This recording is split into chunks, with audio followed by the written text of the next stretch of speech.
How are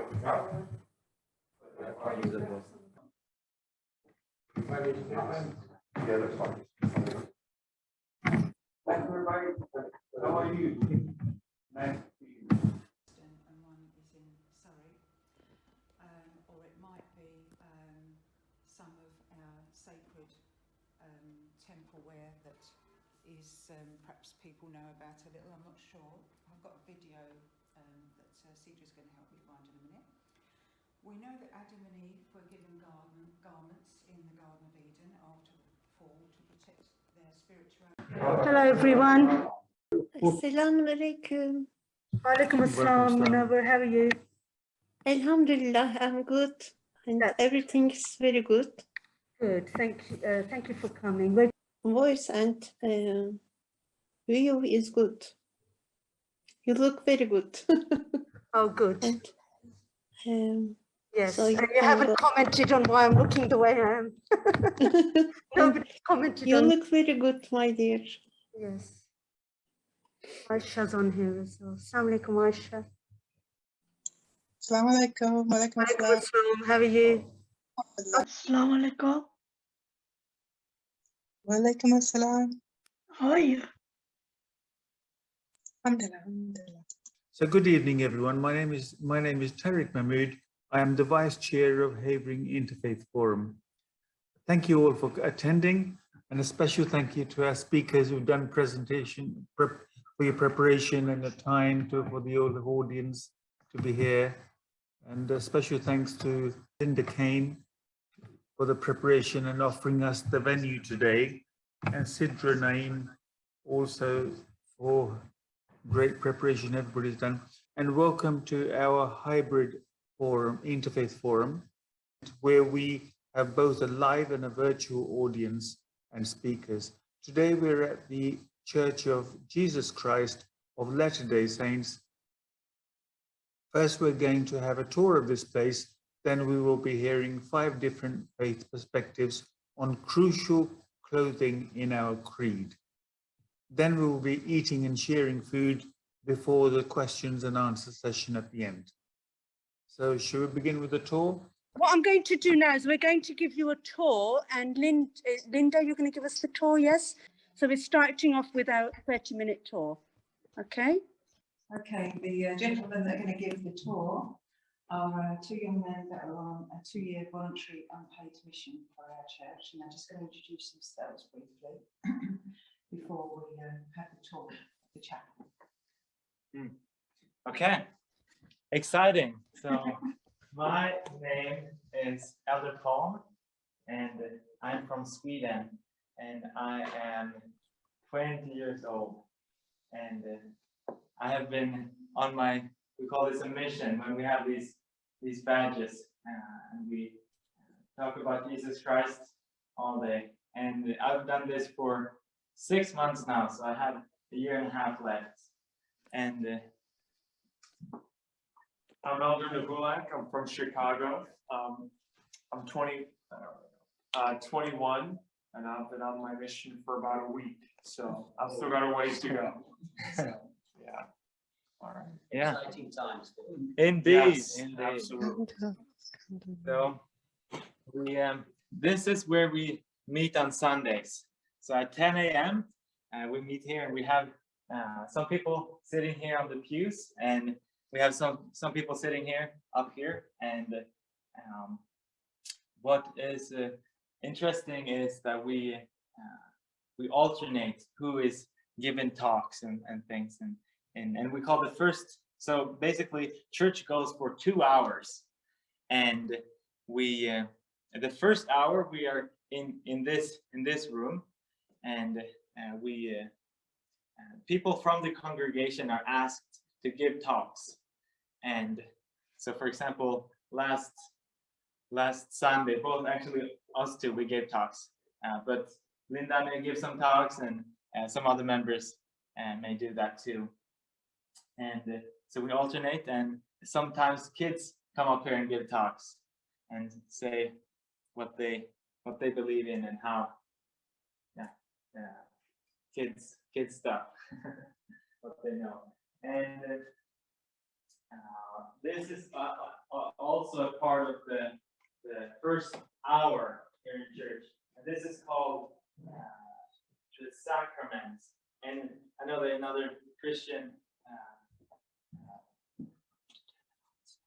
faith sacrament is more different sacraments, but we call this sacrament, and it is when we partake of the bread and we use water. And the body and blood of Jesus Christ, and we have this on the altar here, and it's prepared before, and we have some cups, and we fill it up with a little bit of water, and you can see here also that it looks, it's the building here is pretty plain. And you want to continue? Yeah, so we don't really do a lot of elaborate ornamentation here in our churches. The focus is primarily on Jesus Christ, so we keep things pretty simple here. I think Elder Pomp covered it pretty well in here. We typically, when it comes to our speeches or talks, they're extemporaneous, so we give them off the cuff. Just about covered everything. Have you got a choir up there? We sometimes, but usually our hymns are sung by the congregation. So typically, What's the difference between the two groups? So it looks like there are a lot of seats here, and there are, but they're usually not full. So maybe we have like 4 or 5 people sitting up here. So for example, if you're giving a talk, instead of sitting down here, you can sit out here, so it's closer to the pulpit. And we also have the bishop sitting here with his 2 counselors, so which would like equal to pastors in other churches. And we don't have any statue of Christ hanging on a cross, and the reason for that is that we want to focus on the living Christ, that Christ is resurrected. But during the sacrament, when we have a moment to partake of this, we have some people who walk around to the congregation and give them sacraments, give them some bread and some water. And this is so that we can be spiritually nourished. And we're going to talk about baptism a little bit later. And baptism and the bread and water has a connection. So we can talk more about that later. And we sing songs. And this is a hymn book. so we do share some similar hymns and songs with other Christian denominations. One in particular is "There is a Green Hill Far Away." I believe that's 194. But we also have many other hymns and songs that are unique to us. Some of them are escaping me at the moment, but we do have quite a few hymns that we sing, and it brings a very reverent atmosphere into church. We like doing that. It's a big part of our service. So, Do you have the band? I see you got a nice grand piano up there. yeah, typically we usually just use a piano, or in some cases we'll have like recorded instrumentals that will play along when we sing. Usually just kind of depends on. So we have. Sorry, I was going to Yeah. comment. Do you intersperse those throughout the service? Yes. Have a song and carry on there. Yeah. So we usually have, so we can see here on the brown, I don't know what to call it. Yeah, and you can put the numbers there. So you see there's place for 4 hymns, and that's like the nice thing that we do. But but usually it's two, one in the beginning and one in the end, and sometimes, well, no, sorry, it's three. One in the beginning, one in the middle, and one in the end. So everyone knows what to sing. And we have only piano or organ, yeah. But so no other instrument like drums or. Is that happy or by choice? Is it happy or happy or by choice?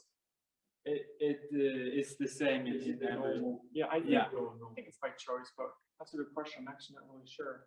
This area is used when we have a state conference, which we have twice a year. We have a choir here, and so all 6 lived up, and at Christmas, when we have a Christmas concert.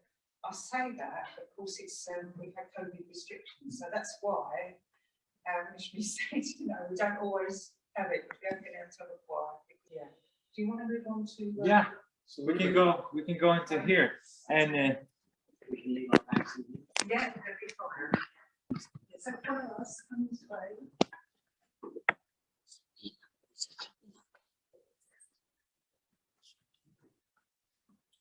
We're still there though. Right. All right, so this is what we refer to as the primary room. As we talked about earlier, church typically goes for 2 hours. And so the first hour we're in the chapel, and then for the second hour we break off. It depends on the week, but usually we break off by age. So we'll have the adults in one part, and then we have the children in another. Of course, the children are supervised, of course.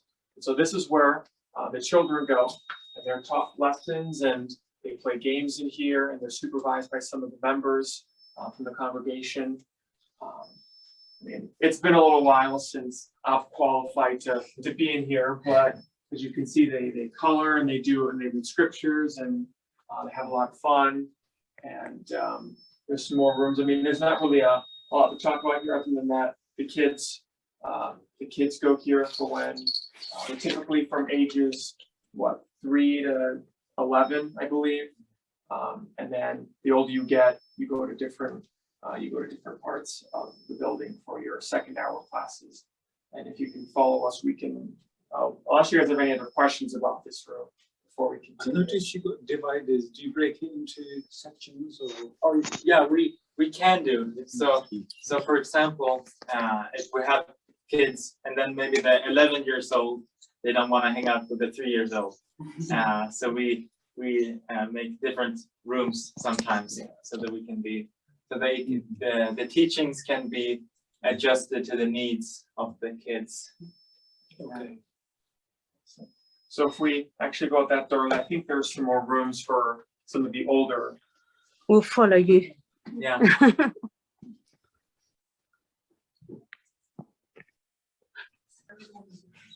Okay, let's go here. Big place this, isn't it? It's huge. Hello, Kane. You okay? Good. I'm glad you came. So you'll notice as you walk through, we do have a lot of paintings of the Savior, depicting events in his life. Usually there's one right here. And we have a lot of pictures with Jesus Christ and with children, and that's because we believe that children are very pure and innocent, and we should all strive to be a little bit more like children. Yeah. Yes, I agree with that one. Yeah. 100%. We should be happy, and we're all children, really, aren't we, inside? Well, I am anyway. And here we have what we call a family history center. So this is the family history center. So part of our faith, we're pretty big on genealogy and getting close to our ancestors and building our family trees. So typically when it comes to family history, it's more of an individual thing, but we do have a center here for if you want to do some research about your ancestors and where you came from. Some resources we use include like family search, ancestry, I'm trying to think 23andMe, but those are more personal things that we do. We also have some files that people can look up for genealogy. And it's a very big part of what we believe. Is that just for church members or is that for anybody who has? This is interest? open to anybody that has an interest. At the moment, it's shut because of COVID restrictions, but normally it would be open once or twice a week, and anybody can come along to use it to look up their family history. Are your COVID restrictions becoming tweezed off a bit? A little bit, but we're being very cautious because we're aware that different people are more vulnerable than others, so we're still being very cautious. You know, so hopefully it won't be too long. Yeah. Yeah, any other questions? We can continue.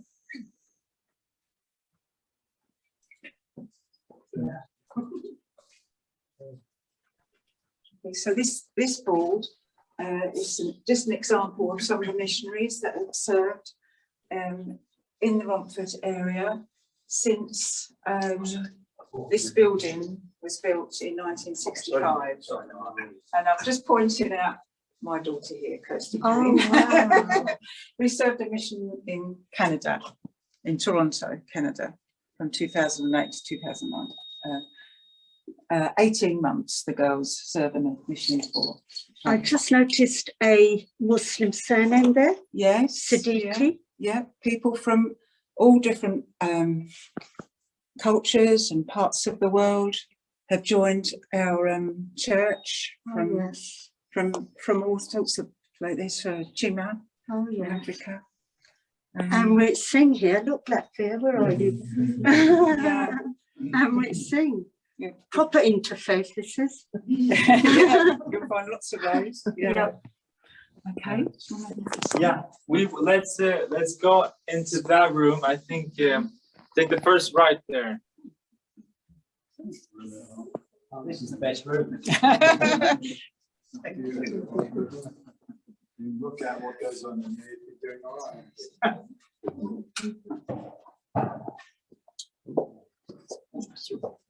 Oh, wow. This is nice, isn't it? Very nice. Proper gym, this is. Wow. Nice.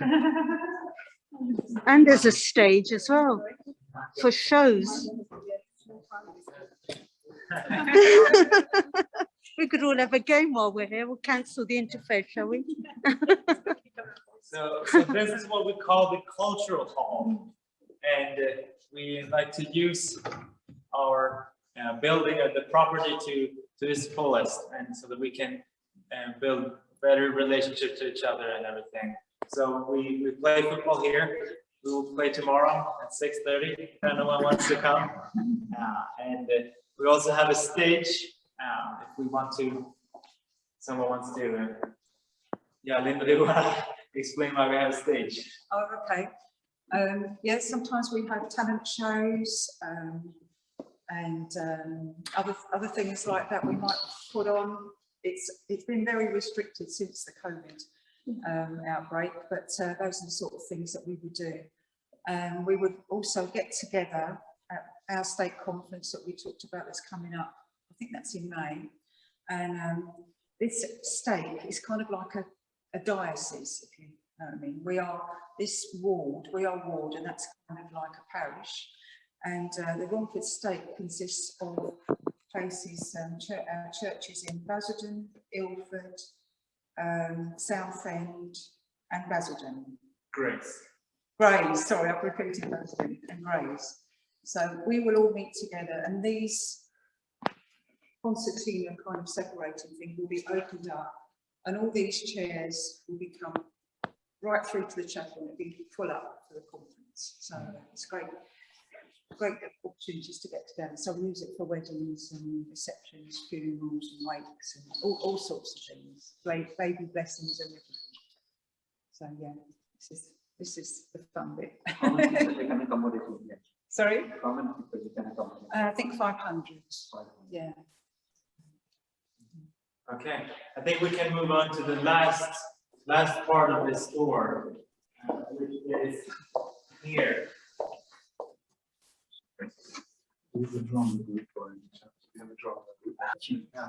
So this is the Baptistry, and this is where people get baptized.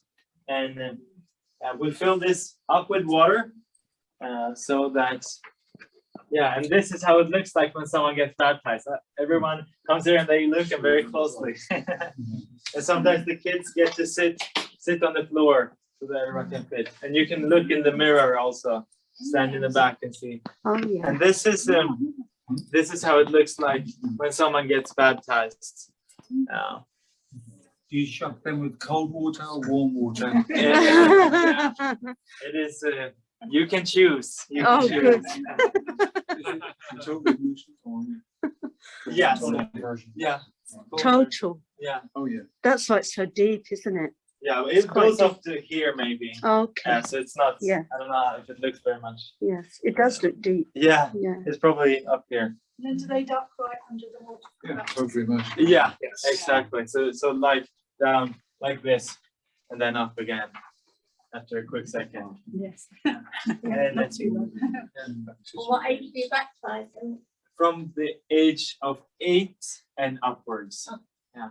So we don't baptize infant children, and because we believe that you are baptized to be cleansed from sins, and small children, we believe that small children they can't sin. And Yes. about the sin of, yeah, we can talk about that later. But also I mentioned about sacraments. So when we partake of the sacrament, we eat the bread and the water, then it is like we are baptized again. But instead of everyone on Sundays getting in here and being baptized again, you know, it would take a lot of time. So we just drink the water and the bread, so that we can make use of the suffering that Jesus Christ went through when he was on the cross, and so that we can be cleansed from our sins if we have a sincere heart and if we have repented. And I think that is the end of the chapel tour. Thank you. Thank you very much. Thank you. Yeah. Thank you. Tack så mycket. Tack så mycket. Yeah. Tack så mycket. We know what it is in the States. Yeah. Have a nice day. Okay, Zoomers, we are now going to go back to the main chapel and we're going to continue our Interfaith Forum on our chosen topic today. Sounds Okay, good. so can you take us back now? I can take you back. Please. Yeah. And just one last thing, we have a picture here. Here's one more picture with Jesus Christ and with the children.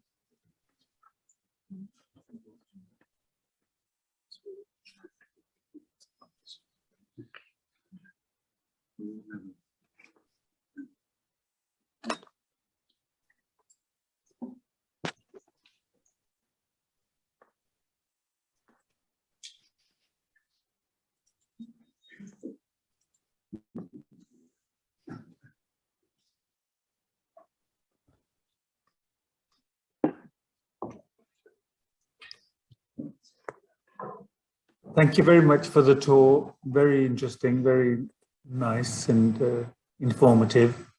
So we'll move on to our first speaker, which is Linda Kane from this Church of Jesus Christ of Latter-day Saints in Hornchurch in Havering, where we are now. So I'll pass the floor over to Linda Kane. Thank you very much. Well, good evening, and I hope you enjoyed the video tour. And obviously there'll be plenty of time later on to ask questions if you've got any questions about that. Now, thinking about the clothing that we wear, we actually have a dress code in our church. Modesty is very important to us, and we will always strive to dress very modestly. So that will mean that if we're wearing short sleeves, it will be a full sleeve, or a cap sleeve. We won't wear sleeveless items of clothing usually, and we won't wear very low cut tops or very short skirts or very short shorts, basically. We won't wear anything revealing, transparent, or too tight kind of thing. We try to maintain a degree of modesty so that we show the respect we have for one another's bodies, because we do believe that our body is a gift from our Heavenly Father and it's something that is sacred. So we do that. So our children are taught about modesty from an early age, because we believe as well that some protection comes from dressing modestly. And it's not just a physical protection, but it's a spiritual protection as well. So that's our outward dress code. We don't wear anything in this church that you can see instantly, oh, they're a member of that church. So it might be what we're wearing when we're at the temple. We've got 2 temples in England, one's in Preston and one is in Surrey. Or it might be some of our sacred temple wear that is perhaps people know about a little, I'm not sure. I've got a video that Sidra is going to help me find in a minute. We know that Adam and Eve were given garments in the Garden of Eden after the fall to protect their spirituality as well as to be modest. And these were priesthood garments. And we can find that in Genesis 3:7 and 3:21. And I'll just read that for you. Just put that there. Because there's a couple of scriptures that highlight how important clothing is in the scriptures and its symbolic meaning. And this is very important to us. So the first one that I want to read is Genesis 3:7. And the eyes of them both were opened, and they knew that they were naked, and they sewed fig leaves together and made themselves aprons. So an apron might also be something that goes around this area here. Okay. And the word apron apparently is a Hebrew word that means things to gird about or wrap around the body for modesty. And the other verse that I want to read in Genesis is in verse 21. And there says, unto Adam also and to his wife did the Lord God make coats of skins and clothe them. And we know that this was, these weren't just so that they didn't get cold or to protect them from the wild animals. These were priesthood garments that the Lord clothed them with. Okay, and this piece of clothing that Adam had, it's believed that this was passed on through generations from prophet to prophet, and that Noah had them too. And if we have a look in Exodus 28, 2-4, it goes into a little bit more detail about this clothing here as well. A lot of people don't understand some of these things, and I find it really strange, but when you think about it, it's actually perfectly natural. And it says here, and thou shalt make holy garments for Aaron thy brother, for glory and for beauty. And thou shalt speak unto all that are wise-hearted, whom I have filled with the spirit of wisdom, that they may make Aaron's garments to consecrate him, that he may minister unto me in the priest's office. And these are the garments which they shall make: a breastplate, an ephod, a robe, a broidered coat, a mitre, a girdle, and they shall make holy garments for Aaron thy brother and his sons, that he may minister unto me in the priest's office. And it goes on to give a description of those.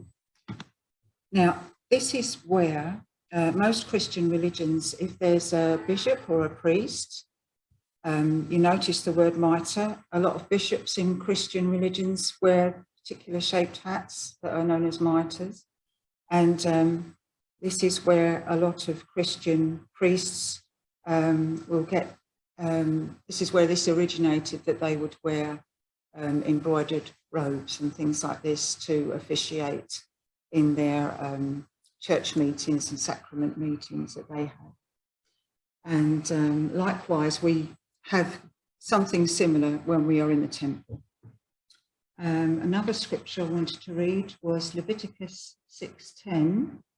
It says here, "And the priest shall put on his linen garment, and his linen breeches shall be put upon his flesh, and take up the ashes which the fire hath consumed with the burnt offering on the altar, and he shall put them beside the altar." So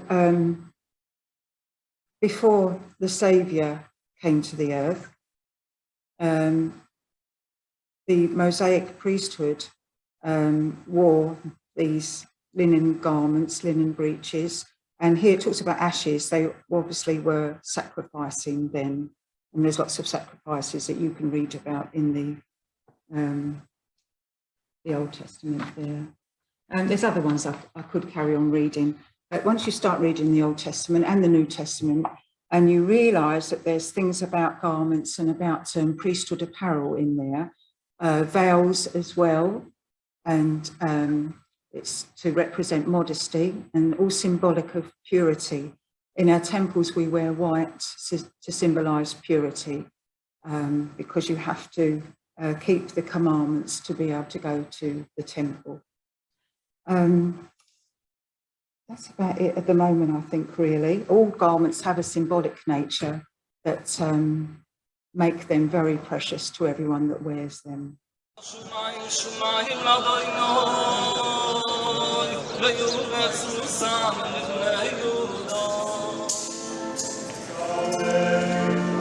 From ancient times, men and women have embraced sacred music, different forms of prayer, religious clothing full of symbolism, gestures, and ceremonies to express their innermost feelings of devotion to God. The variety of these forms of expression is as wide and diverse as the human family. Yet, all have the same ultimate purpose: to connect the believer with the object of their devotion in the most personal way, to draw close to God. To those outside a particular faith, the ceremonies and clothing may seem unfamiliar, but for the participants, they can stir the deepest feelings of the soul, motivate them to do good, and even shape the course of a whole life of service. The nun's habit, the priest's cassock, the Jewish prayer shawl, the Muslim skull cap, the saffron robes of the Buddhist monk. All are part of a rich tapestry of human devotion to God. Not all such religious clothing is on public display. Some clothing is seen only in special places of worship. For example, temple robes of the Church of Jesus Christ of Latter-day Saints, known as the robes of the Holy Priesthood, are worn only inside Latter-day Saint temples and reserved for the most sacred ceremonies of their faith. Simple white clothing symbolizes purity and equality. The most senior church leader and the newest member are indistinguishable when dressed in the same way. Men and women wear similar clothing, which evokes religious symbolism reminiscent of temple practices described in the Old Testament.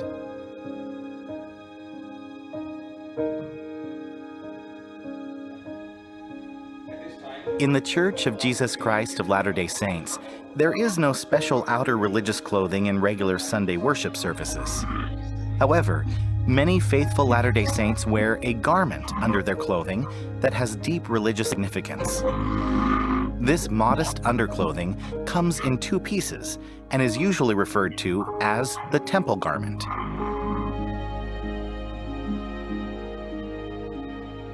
Some people incorrectly refer to temple garments as magical or as magic underwear. These words are not only inaccurate, but also offensive to members of the Church of Jesus Christ of Latter-day Saints. There is nothing magical or mystical about temple garments, and church members ask for the same degree of respect and sensitivity that would be afforded to any other faith by people of goodwill. Temple garments are worn by adult members of the church who have made sacred promises in the temple to keep God's commandments and live the gospel of Jesus Christ. To church members, the modest temple garment worn under normal clothing and the symbolic robes worn during temple worship represent a sacred and personal aspect of their relationship with God and their commitment to live good, honorable lives.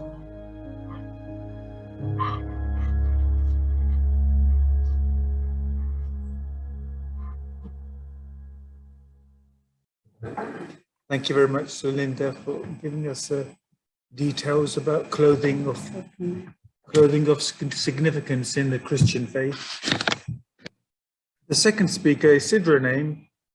She is the secretary of our Havering Interfaith Forum. She is Muslim chaplain, a qualified teacher, and a member of the Standing Advisory Council of Religious Education in Essex, through which she regularly advises schools and organizations on clothing requirements in Islam. She has also delivered bespoke lectures on significant clothing in Islam for the Muslim community, including men and women. So without further ado, I'll pass you over to Sister Sidra Naeem.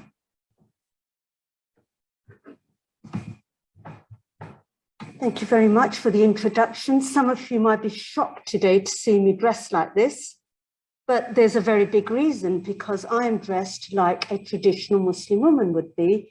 And we will be talking about controversies later on, but I wanted to prove to everybody that you can be British and you can wear the traditional Islamic stuff and still be, you're still the same person inside.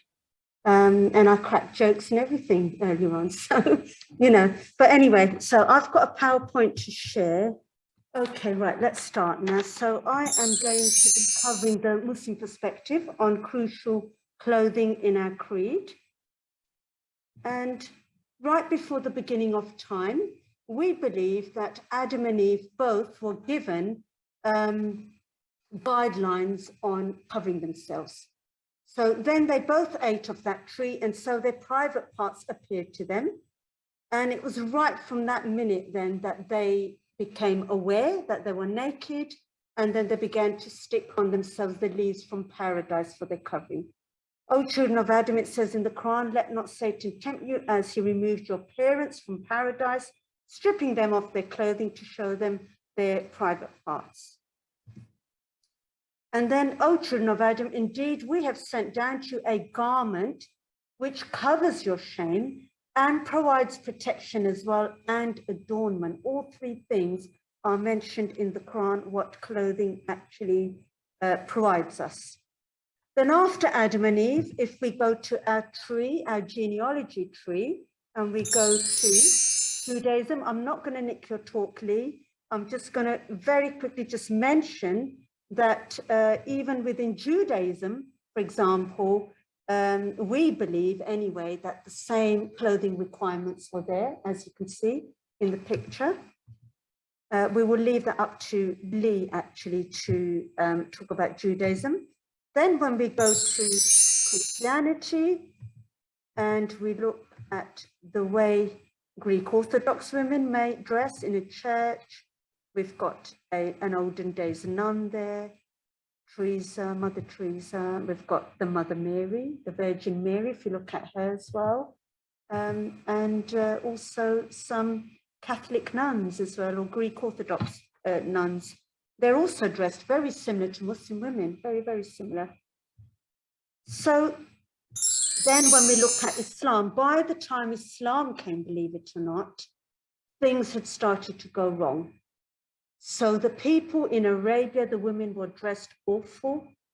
And as a result of that, even though all the previous religions had come, there was nudity going on, pornography of nowadays, sexual slavery going on, where slaves were used for the wrong purposes. Prostitution was going on. There was harassment of women going on. Fornication was rife. Polygamy was rife, hundreds and hundreds of wives, which Islam then limited to 4. Slaves were mistresses. and prisoners of war became prostitutes. This is the reason why then the dress code within Islam had to be reintroduced like in the previous religions, or the laws.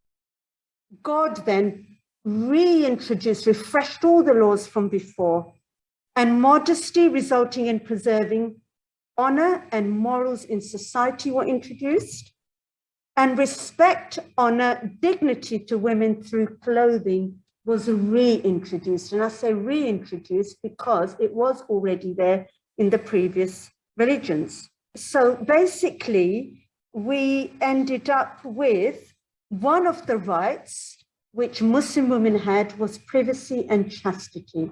And that was actually given to them through clothing. Okay, so I'm going to cover the hijab first, which is the first thing that was ordered. And hijab, and I'm going to tell you the proper technical terms, because in the media, they get it wrong, by the way. They call wrong things burqa and wrong, and the niqab doesn't even come into things. So hijab is actually the proper word for the head covering, which covers your hair, okay? And hijab, the literal meaning of hijab is to veil, to cover, or to screen. And the main reason why we wear a hijab is, and it says this even within the previous scriptures as well, that your hair is your crowning glory. Hair is attractive, okay? So to cover your hair, to stop men harassing you, to stop all the other bits that I mentioned. So we then cover our hair. So why do Muslim women have to wear hijab? Because their beauty is for their man, husband, not for mankind. For their man, not for mankind. And do you know what? It really, really does work, because a hijab is supposed to cover approximately 85% of your beauty. So any woman who you see with a hijab and then without, there's a huge difference. And I'm sure the ladies here who have seen me without mine will tell you, yes, you look better without it on. So there's definitely a difference. And I'm going to prove that to you in a minute when I tell you a personal story as well, which we will come to in a minute. And it's a little bit like that lollipop there. So you've got on the left, the lollies covered in cellophane, and all the sweetness isn't there. So nobody can go to it. And then on the right, it's uncovered, and then everybody gets attracted. It's a little bit like a flower. If you think of a flower, it closes at night because it doesn't need to attract the bees. Yes? And a flower opens all up, naked, if you like, during the day to attract the bees. It's just a way to explain it. Okay? And we believe that our Creator, God, knows us better, the best. So he knows what is good for us. So he's the one who's given us the rules as well. I mentioned a flower earlier, and a rose protects itself by thorns, and a Muslim woman protects her beauty by her hijab. A hijab does not degrade a woman, but uplifts a woman and protects her modesty and chastity. And also the hijab makes the statement that a Muslim woman is not available and not interested in any advances. Modesty is the crown of a Muslim woman. Hijab forces a man to look at a woman with respect rather than as an object. And then hijab is not about oppression, but freedom actually from evil eyes. So God raises your dignity through the hijab.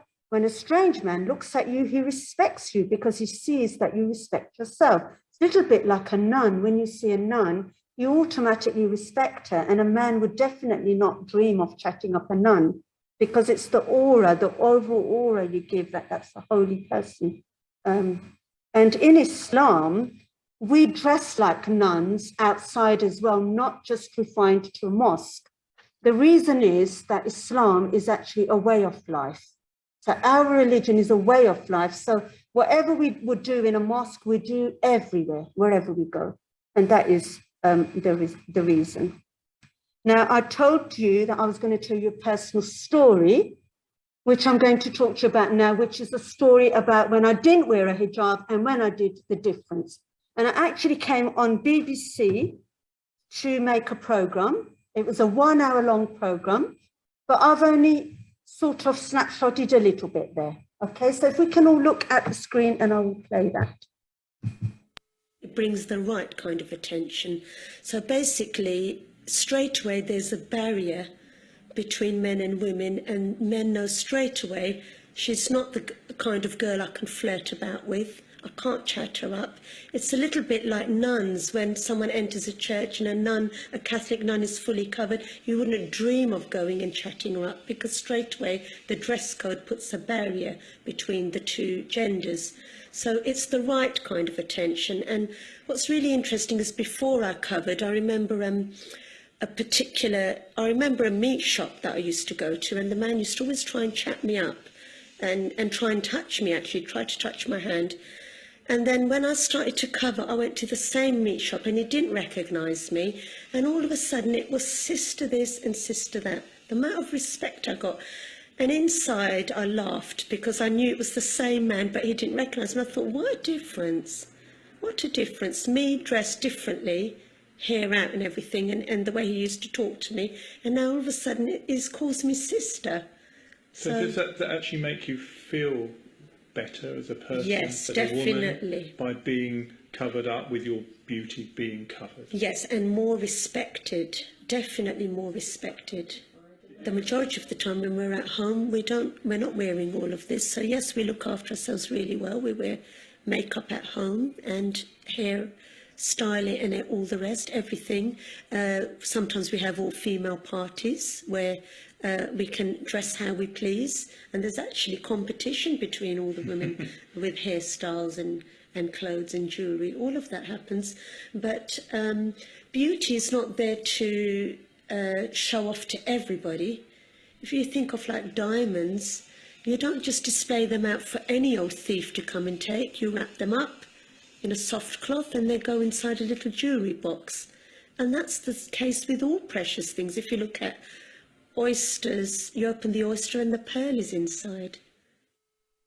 Okay, that's just a tiny bit of that program, but it actually did go viral out there hugely. It was really big. So if you want to see the rest of that program, that is my YouTube channel, and you can find the rest of that program on there. Okay, and I just wanted to make a point to say that you can do everything with a hijab on. There is nothing that I have not left, basically. That is me scuba diving in Egypt. And yes, I did have a hijab on under there, and I'm fully covered and I'm wearing waterproof stuff. So you can do that. Some people say you can't get to top positions wearing a hijab. You can't get to job interviews. You can't do this, you can't do that. Load of rubbish. I am one person who has proven that by wearing a hijab. I'm actually one of the representatives of the Queen. I'm the Deputy Lord Lieutenant in Essex. How the hell did I do that with a hijab on and me being Muslim? So I think it's the person inside that counts. This is just a uniform. And also I feel, I know it covers up your beauty, but by doing that, if somebody does like you, it's the inside person that they like. And that is what makes marriages strong or other relationships strong. You're looking at the person inside, not the outside, which goes with time. So if you go for someone with beauty, you know, they're all going to get old, they're all going to lose their hair and get fat and all the rest. But if you choose somebody when they're covered, and it's their inside beauty that shines out, if that makes sense. Okay, right, I have got a few hijabs here, and I was hoping some of the ladies here will come and try them on for me, so I can have a look at what they look like. Right, come on, ladies. I'm a teacher by profession, so if you can come round here, please. Everybody's going to have a go today. Good. Right, let's do Linda first. So this is if you come over here, this is actually a slip-on hijab, and it's very easy to put on, and it's got a bit of glitz on there. Oh, nice. There. Doesn't she look lovely? Okay, so just show yourself this, everyone can see. And another one here, different style. You're being very brave, ladies, I must say. Right, this one is for Penny. This is a little bit of tiger print. Do you want to come to the front? Come around here so we can show everybody how it's done. So that goes there like that.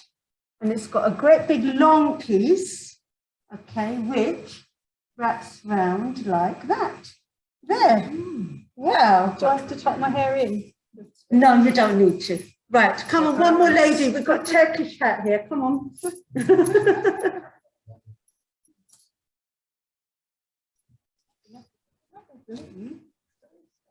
That does look nice. You will find the ladies' ones are more glitzy, but I've got male models here to show you in a minute as well. There you go. You want to come over here? Not sure it really goes with my uniform. That's really nice, actually. Yeah, very nice. Well done, ladies. Okay, so you can go back to your seats. Oh, nice. They've got hats for coming to the front. Okay, so you can all go if you like, and then I'm going to continue to share my next part. So now we move on to the niqab. That is not a burqa, by the way. Okay, that is not a burqa. It is a niqab, and a niqab is there. Some people think you're still beautiful, you can still see your face, okay? So in the Quran, it tells you about hijab, but some people think you're still beautiful, so you should cover even more, okay? And the Prophet's wives were the ones who were ordered to wear a niqab because they were extra special. The Prophet's wives couldn't be seen by any other men, do you understand? But it was them then who were told to wear the niqab. Now, so many people have said this to me, but you can still see the eyes. Yes, you can, but the original niqabs look like this. So they had a mesh there, okay? They had a mesh there, so you couldn't see the eyes. It's just nowadays, people have uncovered their eyes. So one type is like this. I'm wearing a modern one, which shows my eyes. However, I have got another style. No? They're more shy than they're not. Oh. Priscilla, you will have to take your glasses off, though. Okay? Good. Right, let's stop sharing this. We've got another volunteer. I'm getting excited here. Right. Okay, so what you do is you put this like this.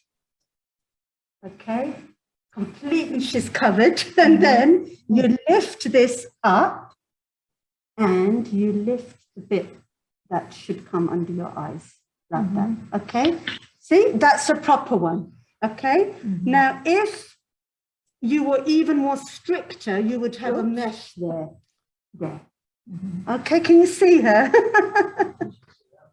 Can you see her? Just about. Yeah, but in the olden days, they'd have a mesh there as well. Okay, brilliant. Well done, Priscilla, for being so brave, because honestly, it is being really brave when you come to the front like that. Right, let's move on now. We've got to move on.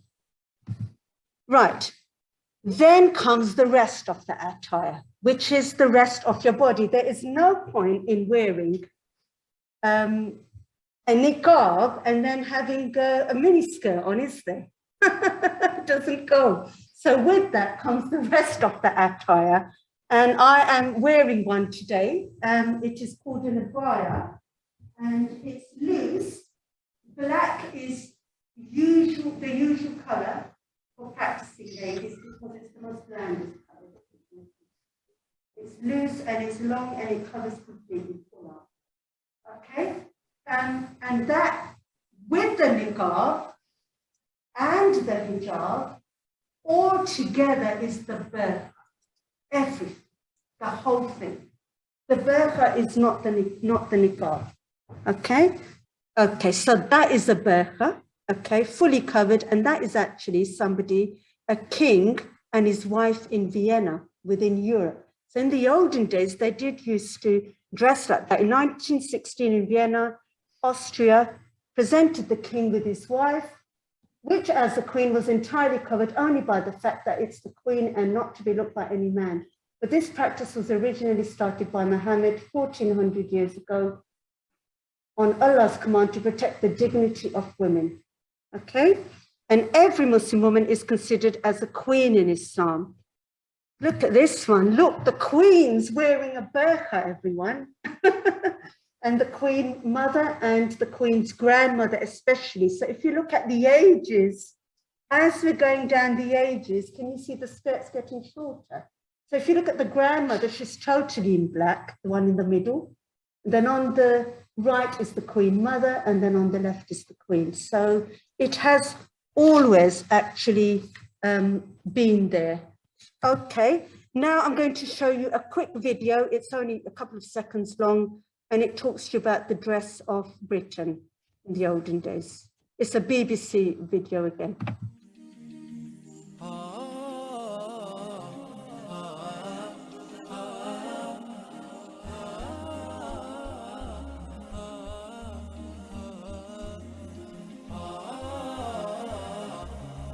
What's fascinating is the girls' hair is all covered, so women do not show long hair. So you see the girls, the shawls are completely covering them, and you don't see their hair at all, you just see their faces. There's all this debate now about the hijab and about women covering their hair, and we forget that. We've lost that as part of our culture. That 100 years ago, you wouldn't walk out in the streets of Lancashire with your hair down. Okay, right. Let us now move on to men. Do men have a hijab? Yes, they do. You will not believe this. They've got more rulings than women. Can you believe that one? More rulings than women. So let us now have a look at those. So the first one, let's start off with the hat. Did you know that the Prophet Muhammad, peace be upon him, he used to wear a turban? Now, me and Lakri have had loads of conversations about this. This is why Sikhs wear turbans. They actually copied Prophet Muhammad, peace be upon him. So I have got a turban here. Stop sharing you for a minute because we're going to have a male modeling session next. Right, who would like to come and try on the turban? Anybody? Come on then. There are so many different hats. Now the Prophet, you never saw him without a hat. So this is actually Charles' one, but that's how that one goes. There you go. Do you want to look in there? There you go. Look, there's the turban. Okay, brilliant. Well done. Right, can I borrow my husband next? Because his hat is actually a very simple hat. It's basically a skull cap, but a bit bigger than the Jewish one. So that is actually a skull cap, a white one. Okay, and then if I can borrow Brother Tariq, then they get a bit more fancier. So this is one, for example, that you would wear on a Friday. Okay. And then there are different types. I don't know if anyone else, any more men would like to try this one on. This is a really good one that I wanted someone to try on. Lakvi, I don't think that's going to fit. Come on, quickly. Come on, John. Is it John? Yeah. Come on, John. Is he now? Oh, right. Let's put that one on. Now, this is a very special one. If you just look in there, this one is one you would wear in a festival. And if you look at the front, it's got a little mosque design at the front as well. Okay. And I've got one more style here. Come on. I was going to ask the Salvation Army. I've forgotten your name, Mark. Mark. You don't want to. Come on. Now, this is a little Taliban turban. Believe it or not, the Prophet did wear one of these. So that's a big problem. I've got big head. And it should have a little tail there. Where's the tail gone? It's got tucked in there. Okay. So you can have a look at that. That's it, and it's got a little tail there. Right, well done, boys. We'll be back again to show their attire in a minute as well. Okay, so for men, for women, they're very beautiful and all their bodies need to be covered. For men, it's different. It's from the navel to the knee that needs to be covered. So everything from the navel to the knee needs to be covered, because that is the part where, that needs to be covered. And praying especially, you will find men would need to wear a long robe. So maybe I can just borrow you quickly and you can show your robe off. And the prophet used to actually wear white. So you can just show yourself in the window there. Okay, but the prophet, he used to wear white. So I'm going to just put this up and show you white robe like Jesus wore. Okay, brilliant. Thank you very much. And it's actually that robe which was copied, did you know, by Europeans, and the graduation robe was then made. Did you know that was a copy of the thorbs, which is the robe which men wear? So there's a little bit of writing there. That's all the history. It was actually in universities where it was actually classed as a sign of honor when you got up to high positions, and then you wore a great big robe like the Arabs. The other dress requirement in men is that they need to be humble. Okay, so their robes need to be above their ankles and trousers, especially when praying, because it was actually when, in the days of the prophet, the men were deliberately dressing with great big long robes and making themselves look rich. So a couple of requirements are in the men's culture, not culture, religion, to show humbleness. Okay, the other one is they are not allowed to wear red. Does anybody know why they are not allowed to wear plain red? No. Excellent. Now, how on earth did you know that answer? Lydia used to be dyes from the water of the Mediterranean. That is amazing. Now, that is amazing, that answer, because not even a Muslim will be able to tell you, I can guarantee you, why men don't wear red. The dye for red was very, very expensive. It was a certain flower, and the prophet said, you're not being humble. So he said, don't wear red. You can wear red mixed with other colors, but not plain red. So well done to you. That is the first time ever in any audience that somebody has got that answer. Okay, they would also not be allowed to wear yellow. The reason is we are not allowed to dress in colors that are associated with polytheistic faiths. And I'm sure Lakwe will be able to tell us about that soon, because he's next on yellow. But we will not be able to wear, we're not allowed to wear yellow, orange type colors, men, only men, okay? They're not allowed to wear silk either. That includes silk ties or anything silk, because that's a rich fabric and that's not being humble. They are also not allowed to wear gold either. Again, gold is something rich, but women can, okay? And they're not allowed to wear clothes which resemble that of the opposite gender. So no cross-dressing is allowed either. So there is quite a lot there. And men especially have a very special dress code when they go and do pilgrimage, Hajj. They wear a ihram, which are two pieces of white unsewn cloth, which are not embroidered, nothing, just plain white. And that again was introduced because at the time of the prophet, people were going to do Hajj in great big long robes and jewels. And the prophet said, you need to be humble, okay? This picture is just my end picture, which shows all the world, all their different forms of headgear. Okay, right. We are now going to carry on. We'll move on to our fourth respected speaker, Lakwe Singh. Thank you. I'll pass you over to Lakwe for a presentation about Sikhism and the clothing requirements. Thank you. Good evening, everybody. My name is Lakwe Singh. My English is not very good, like Sidra and other people, because I born in Punjab, India. There's more my first language Punjabi, and maybe third language my English. Actually, second language is Hindi, and my third language is English. I'm not very good in English. Oh, you will forgive me if I pronounce wrong any any word, right? Okay. This is our symbol, which is our khanda. The traditional attire of the Sikh dates back centuries.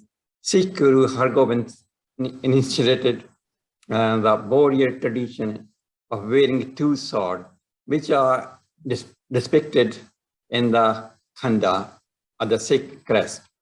His grandson, 7th Guru Har Rai, wore a chola when training at arms and riding horseback. The 10th Guru, Guru Gobind Singh, established the dress code, traditionally wearing five cards, which is five required articles for the faith for the initiated Sikh men and women. During the formation of the Khalsa, Guru Gobind Singh Ji proclaimed a uniform dress code on all Sikh, which including the 5 Ks of the Sikh identity, which is shown on there: Kesh, Kada, Kirpan, Kanga, and Pshera. Which is you can see on there. It's actually something more as well, like a chola, which is dress. Kamar Kassa, that's a band on the vest, and also a turban, which I'm going to talk about later on. What's the 5 Ks? The 5 Ks we call cars are the 5 articles of faith worn by all baptized Sikhs, male and female, equality of action. Many non-baptized Sikhs also begin on the path of the Sikhi by wearing some or all of these Sikh symbols. Uniform of Sikhs, all should be worn all of the time until death.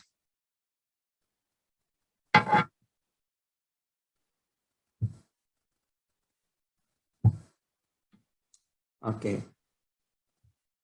The star is a turban, which is I'm wearing. It is a many different style and many different colors. But in our priest, have especially either white, either yellow, either royal blue. That's the 3 colors generally our priests generally can wear. And they have generally about 3 different dresses: white, royal blue, or white. Most of our priests wear white, and which is a yellow, which is called kesari, we call. That's mostly when we have a procession on special days.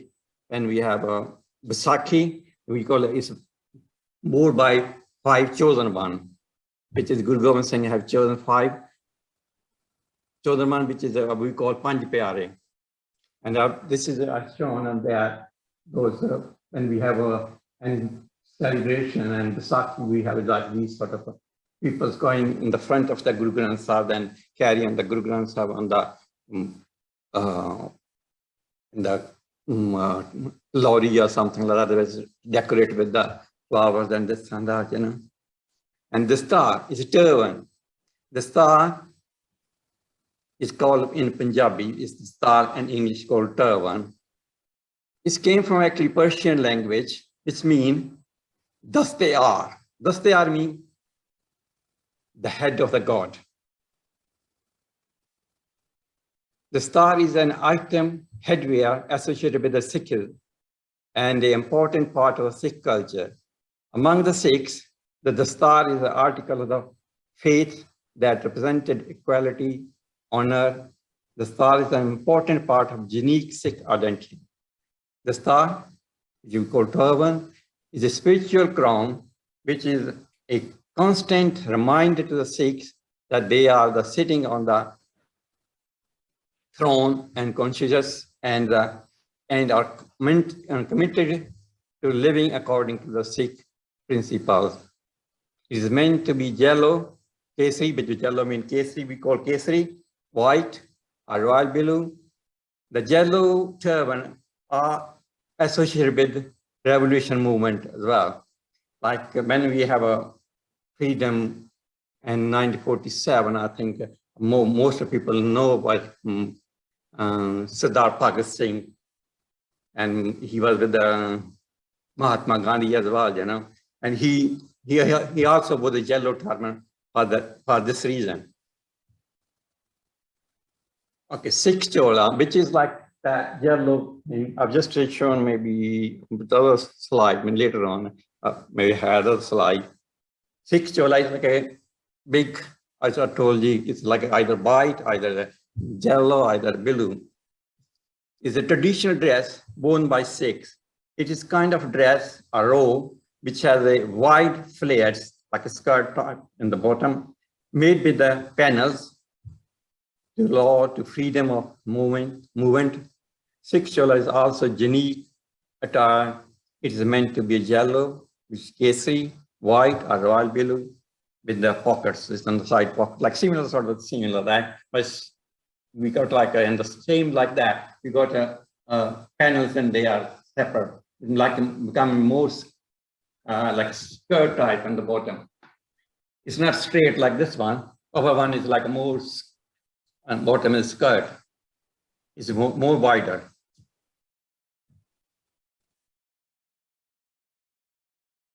Next one is Hajuria. Hajuria is a scarf, which is generally you can see that the white thing on there. That's we call Hajuria, around the neck. Hajuria, scarf or neck cloth, is a sign of humility, which is crossed during the ardas. When we have a priest do the prayer, they also wear that one. When we actually read the Guru Granth Sahib, then we have to wear as well. But the people who sing the hymns, they use prayer as well. The people who do the lecture on like reading the Quran, Guru Granth Sahib, do translate there, they wear as well. I'm just reading that one as well. Hajuria is a sign of unity, which is crossed during the ardas, which is prayer. It is a constant reminder of the surrounding one's mind of Guru, along with 5 cause.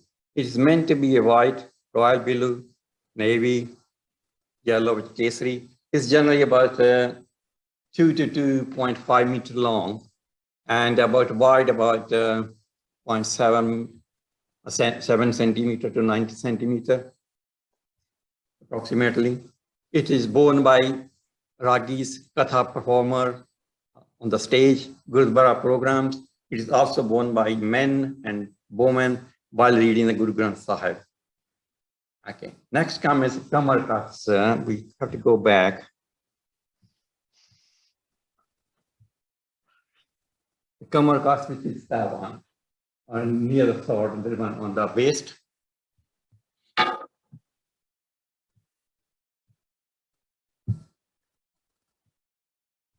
Kamar Kas is a sash bound around the waist. It's hold weapons, essential part of a Nihang Singh, which is our like warrior thing, warrior people, you know, Sikh warrior.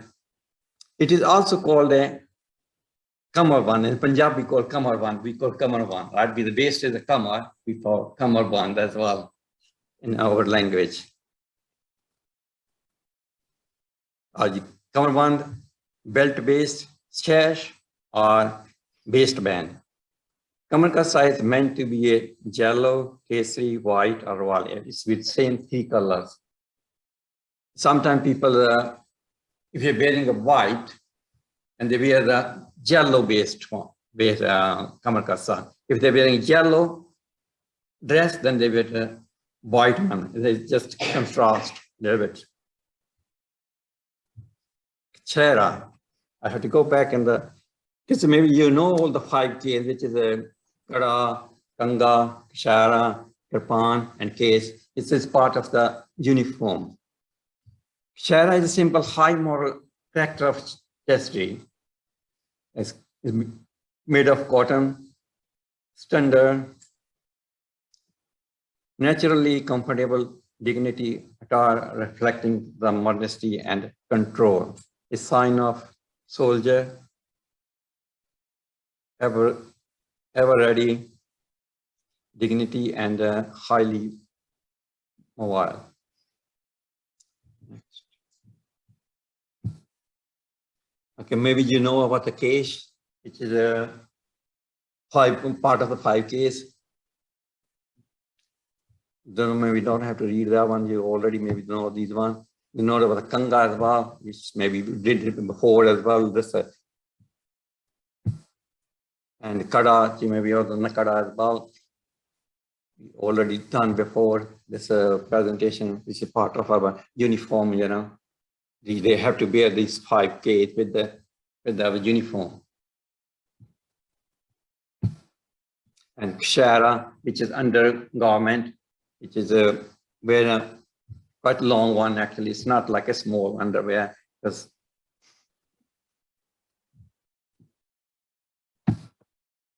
Kirpan, you know, all this one is before we done it before about the Kirpan as well. Okay, these are on the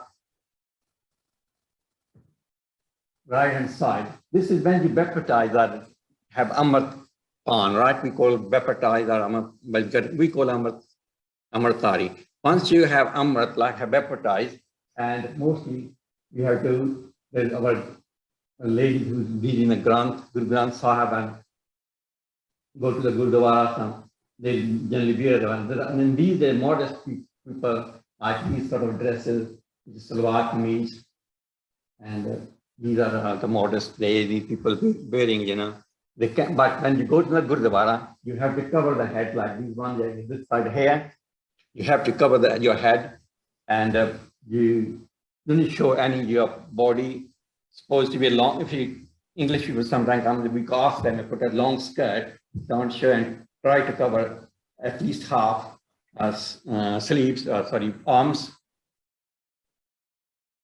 I think that's the end of my presentation, you know. Don't need any more, but that's a sort of wearing the clothing. Thank you very much. Thank you, Black Baby. We'll move on to next presenter, and which is Rabbi Lee Sunderland, Jewish representative and Jewish leader. So I'll pass you over to Reverend Lee Sunderland. Thank you. Lovely, thank you. Sorry I'm not able to join you tonight. I'm unfortunately not feeling too good. But I'm afraid I'm going to be very disappointing tonight because I've got absolutely nothing to show you.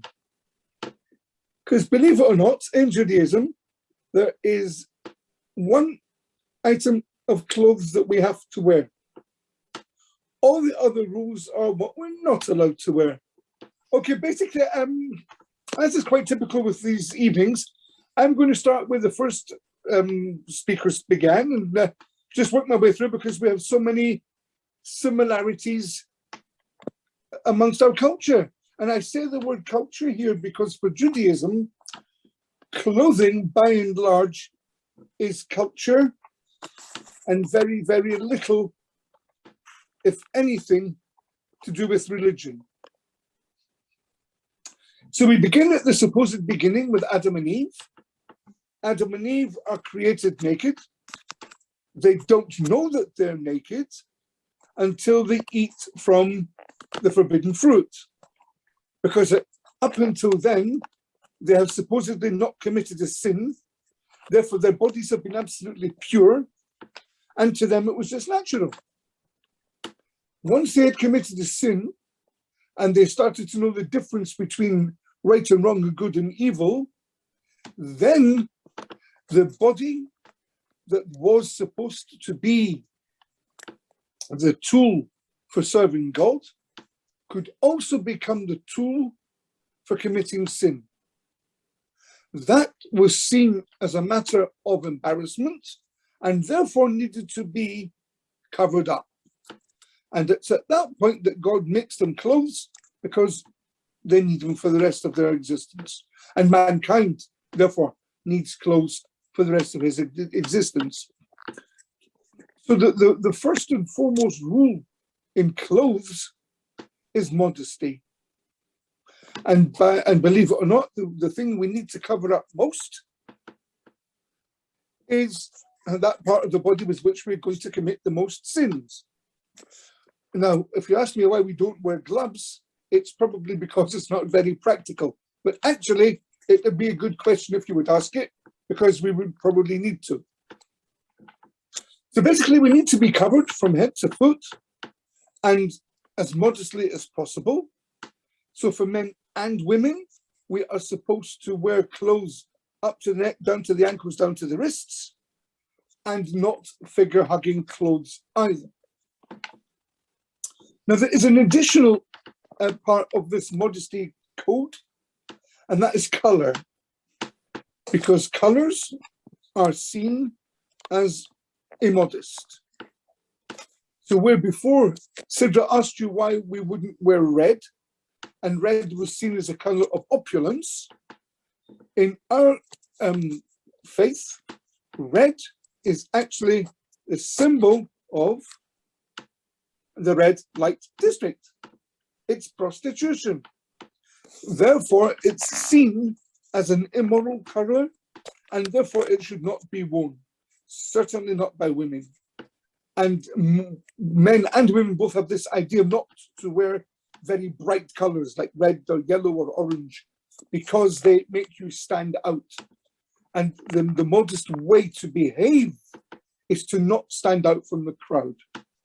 And so you will find certainly amongst men, by and large, they will be wearing black or dark blue, perhaps even grey, but that's about as light as they'll go. And they will be wearing that colour of clothes, most of the clothes and most of the time. We'll get to why they don't, but sometimes a little bit later. And the next thing that we do that is a no-no in Judaism is we are not, as the song would say, dedicated followers of fashion. We don't follow fashion. Fashion is a statement, but it is an immoral statement.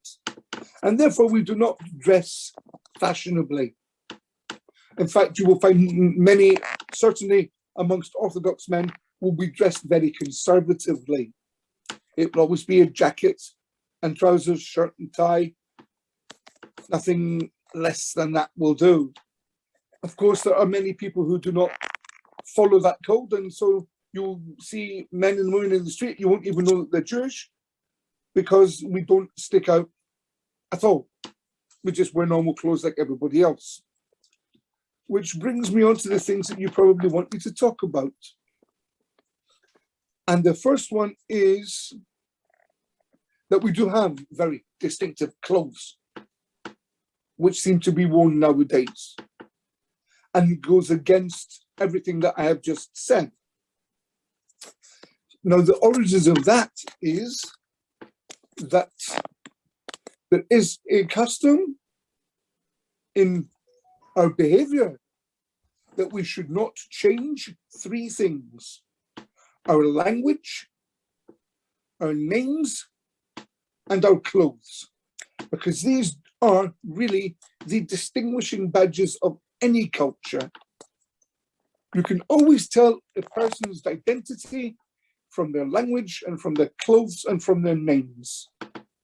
And so when you get certainly to the more ultra-Orthodox wings of Judaism, you will always know that they will always use their names, their original Hebrew names. They don't anglicize anything. They will always speak their own language. And so in the Ashkenazi world, we will speak Yiddish.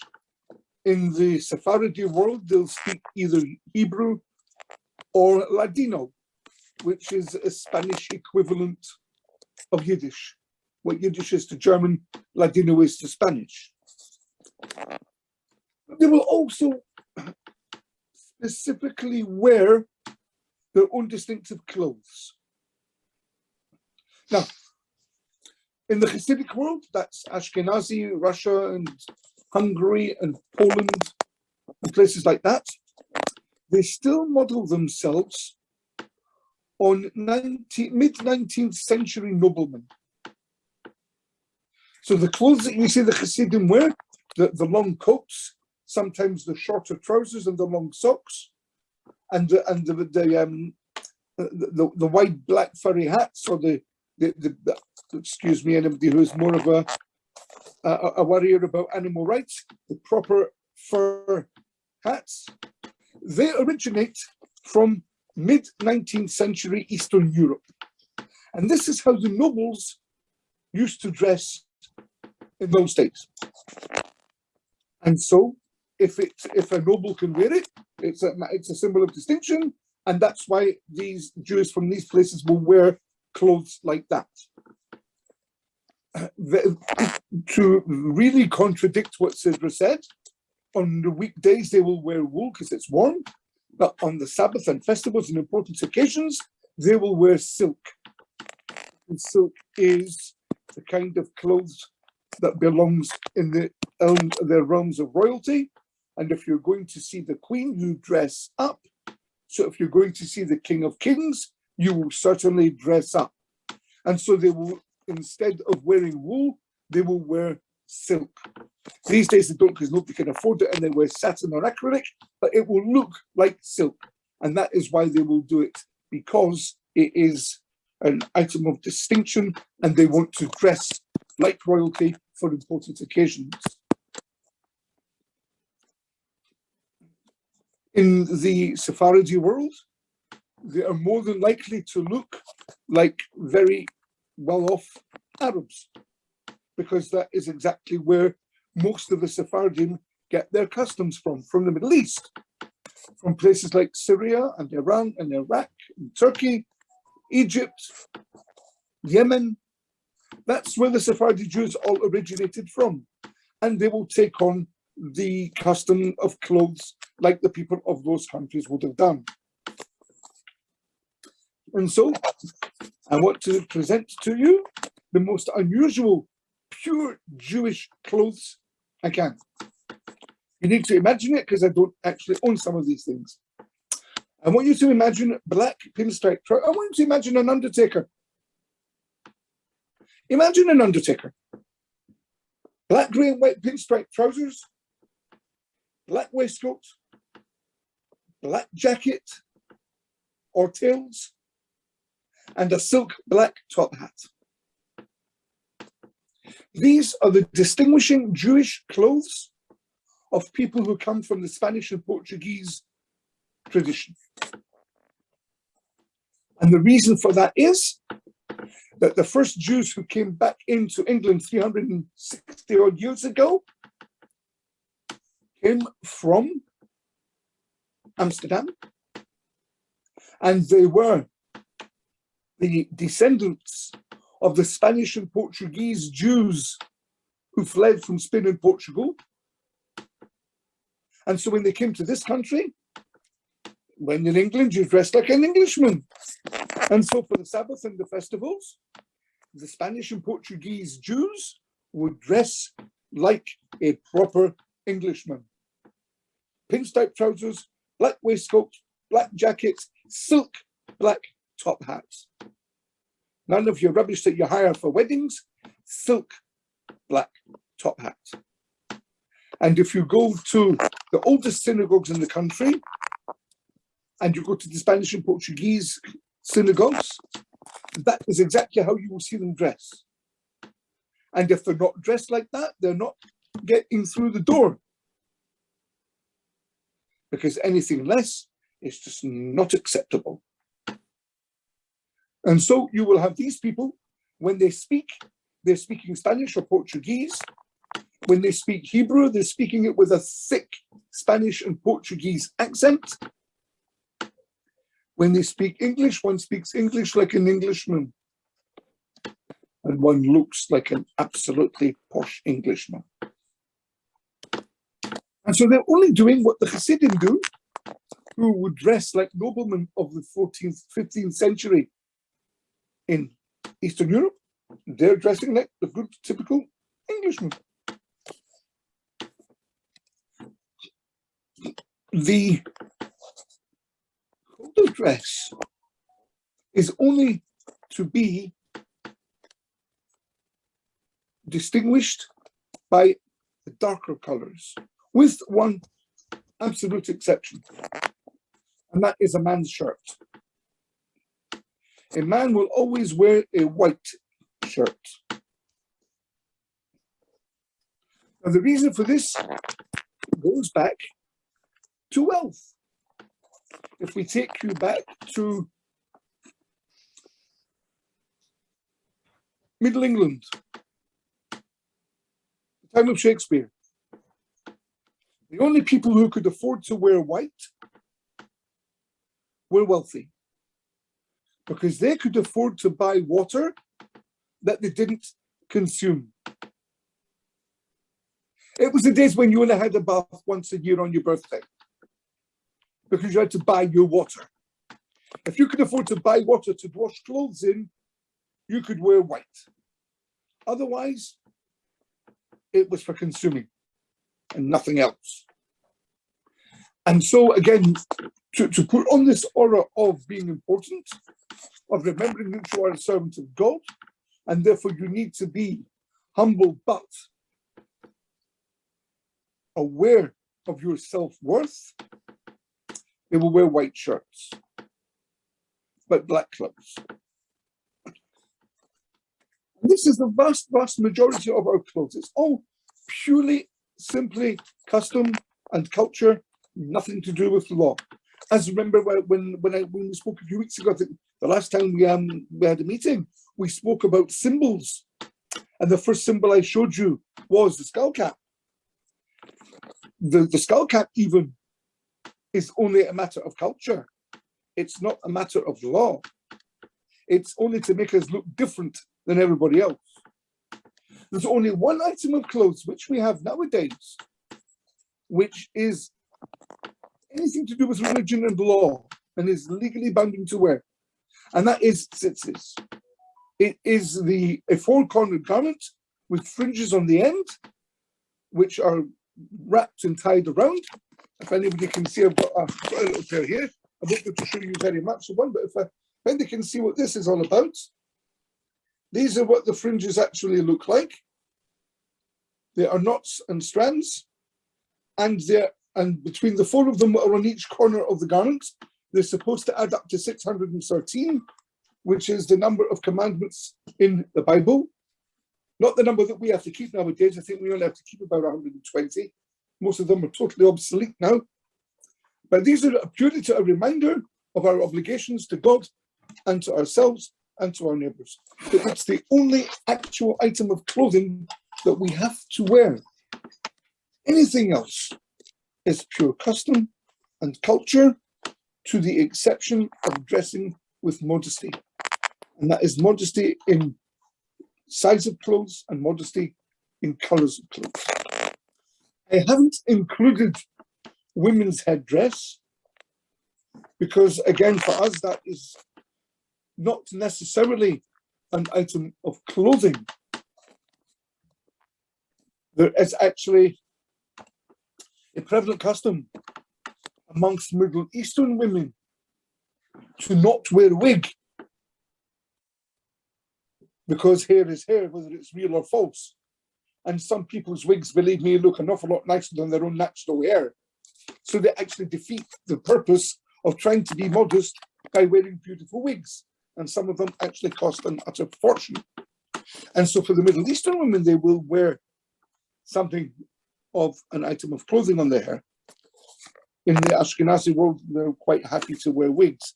But this is, again, purely in the law of modesty, where you're, as Sidra said, your hair is your crowning glory, and the crowning glory does not belong in public. It only belongs in private. But that's, for us, not necessarily a matter of clothing. That is purely and simply a matter of modesty, which has its own entire volume in the rabbinic writing. But I'm afraid that if I have disappointed you, I'm sorry, but there's absolutely, and I'm a typical rabbi. It's taking me a quarter of an hour to tell you absolutely nothing. Thank you. Right. Thank you, Rabbi, for your illustrious talk. Now, may I invite Smita Rajesh, our Hindu guest, who will give us a rundown about Hinduism and the clothing of significance. Thank you. Yes. Is it possible to share my slide? A very short presentation. Thank you, Sidra, for inviting me today. And I'm so sorry I couldn't join you physically. But I'll try my best to talk about Hinduism and the clothing and dressing that Hindus do, both culturally and religiously. So Hinduism, like you could see it here, it says Vasudev Kutumbakam. It means that world is a family. So in Sanatan Dharma, which is the Hindu Sanatan Dharma, it means that it takes everything, it's a way of life, and it's very connected to nature and elements and all the things that we live with, and as well as human body that God has created. Like everything else, the clothing in Hinduism is it is to be connected with spirituality. The usual clothing, like you can see in this picture, the women wear 6-yard long cloth, which is made up of cotton. In the olden times when the cloth was invented, the thread and cotton, it started with that. So it was a 6-yard sari with no stitch in it. It's just one long cloth. And the men used to wear, if you could see properly, the men also wear dhoti, which is also a 5-yard cloth. And you could wear any color. There is no restriction on which color, whatever your fancy takes, you pick colors from nature, all the colors of the rainbow. There is no restriction on it. But the restriction was that if you wear a 9 or 6-yard sari, there is a reason behind why you're wearing it.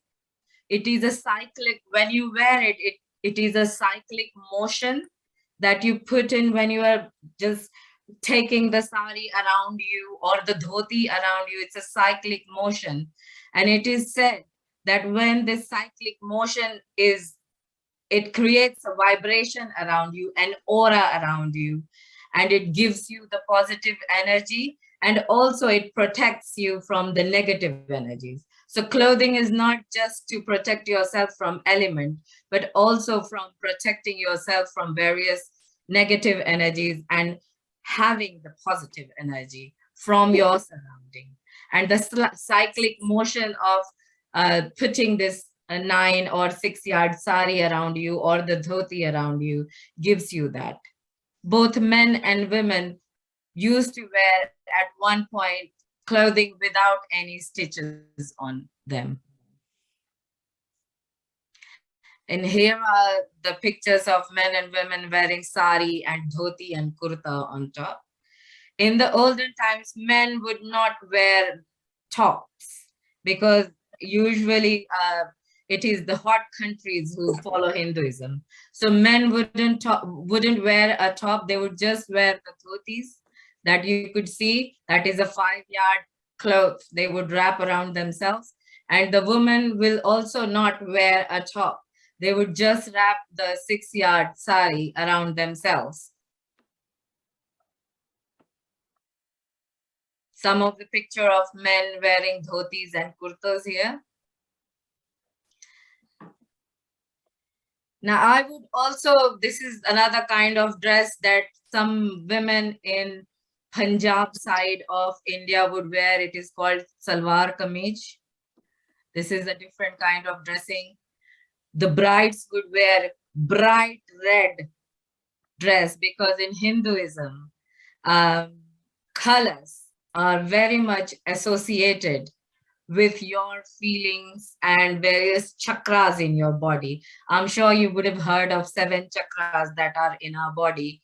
And red symbolizes courage, new beginnings.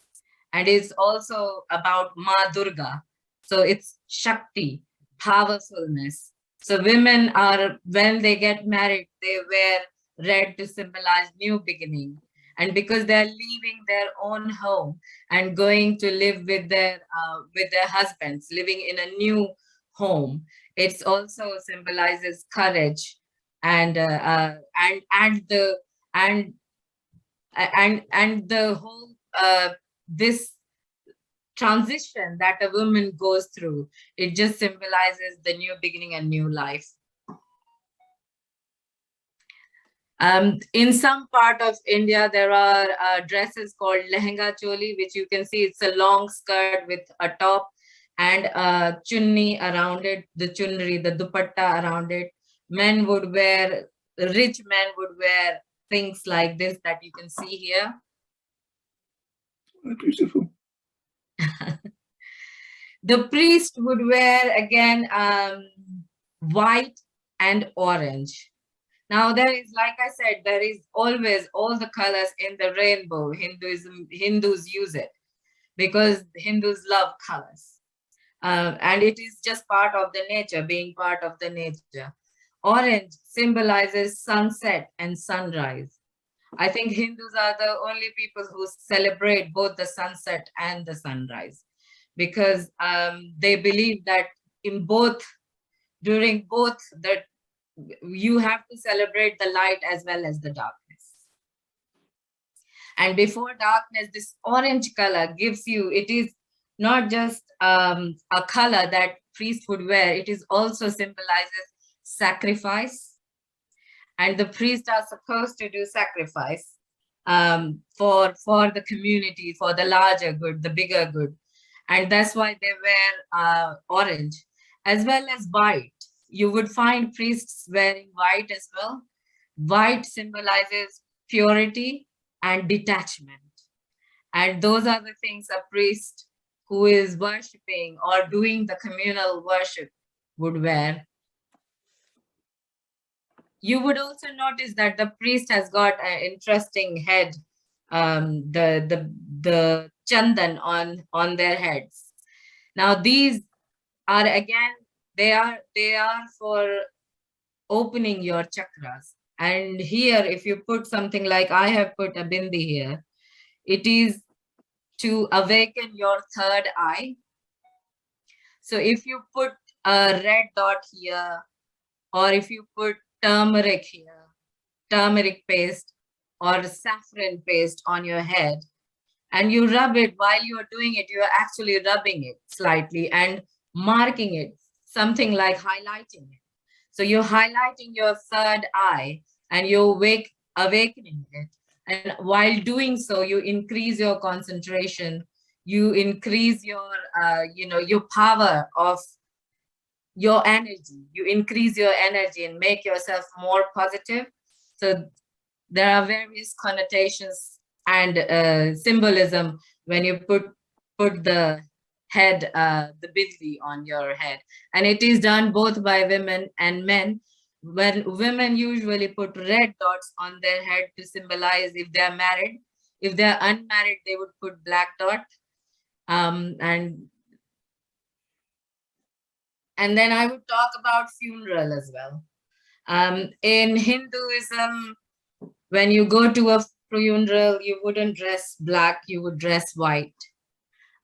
Because it's a message that we want to say the detachment is the purity. When a soul leaves a body, it needs to be pure and it needs to be detached from the worldly attachments, the material world. And that is why white symbolizes the detachment from the material world. And in funeral, you would see that married women, if they die, their body is washed and then they are dressed in red saris because they are married. And then they are covered in white clothes and then covered in lots of flowers, as you can see here. A man would be dressed again either in yellow or white clothes. Their bodies would be washed, cleaned, and then they would be given a proper send-off that they are free from the material world and now going to a higher abode. And white symbolizes that higher respect. So you would see that people from a higher position, like politicians, big, huge politicians, would wear white clothes all the time, white kurta pajama or white dhoti kurta. And that symbolizes that they are respected and respectable people in the society. These are the colors that is associated with chakras in our body. And if you wear the colors that you think that your chakra is not balanced properly, and you wear those colors, it is believed that it balances your energy, and your body and your mind is more open to positive energies. And that's my slideshow. I'm sorry, it's a short one here. Thank you, Smita, for your presentation. And now we're going to have a 20-minute break for food and rest and refreshment, and come back for the question and answer session after that. So see you back in 20 minutes.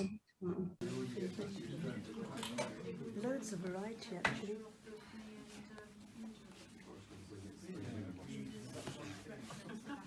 There's biryani here as well, which has just been opened up, everyone.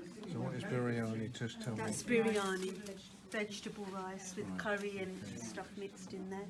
I can't recall seeing you at the Sacraments meeting. I'm in Essex, Sacraments. Oh, not the Havering one. No. Oh, right. This brother's on in the Havering Sacre. This one here. He goes to Havering Sacre. Do you know him? Yes, I see you. Yeah. The different We meet over there. Sidra's very. I'm just filming you all eating. Well, we've got to have a little bit to put in the Zoom, don't we? Otherwise, people aren't going to know what we did in the 20-minute break.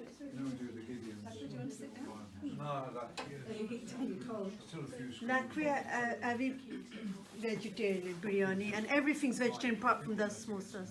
You take the jalapenos off. Are they all spicy? All of them.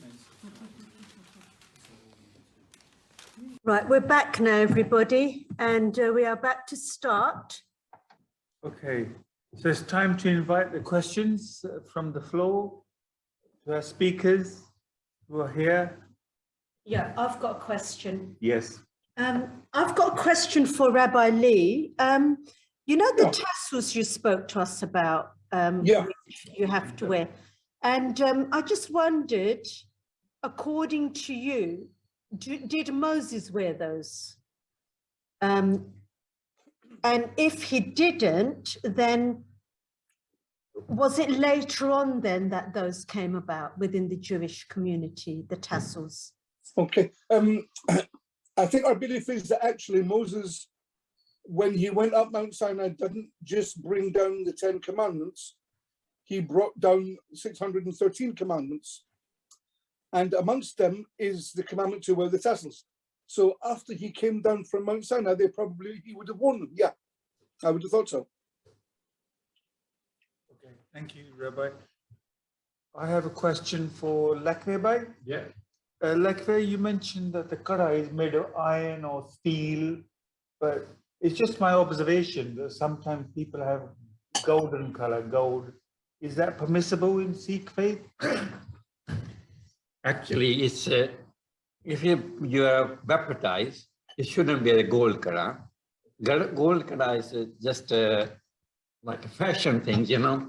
Actually, our Prophet Guru Gobind Singh say you have to wear sarb lo kara. That's iron. When you wear, it gives you iron as well, same time as well, you know. You get the iron in your body as well. That's why it's called sarb lo. It's like a raw iron.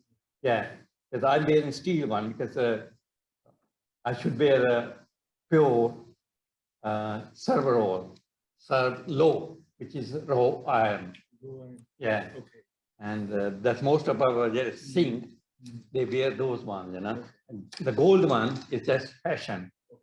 Yeah, I used to wear gold one, then when I baptized, I've taken off. Yes. Because my in-laws gave it to me. Yes. Because when you get married, in-laws give you presents or something. Some people get rich, you know. They just want to show off, you know, I got too much gold, you know. They made a gold kara, but 60 gram, 100 gram, you know, something like that, you know. Okay. That's it. Otherwise, it's a sarb lo, steel or iron. Yes. Okay. Thank you. Okay, thank you.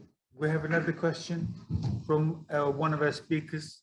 Okay, I've got a question for Smita. You know, when a woman becomes a widow, do her clothes change into plain white?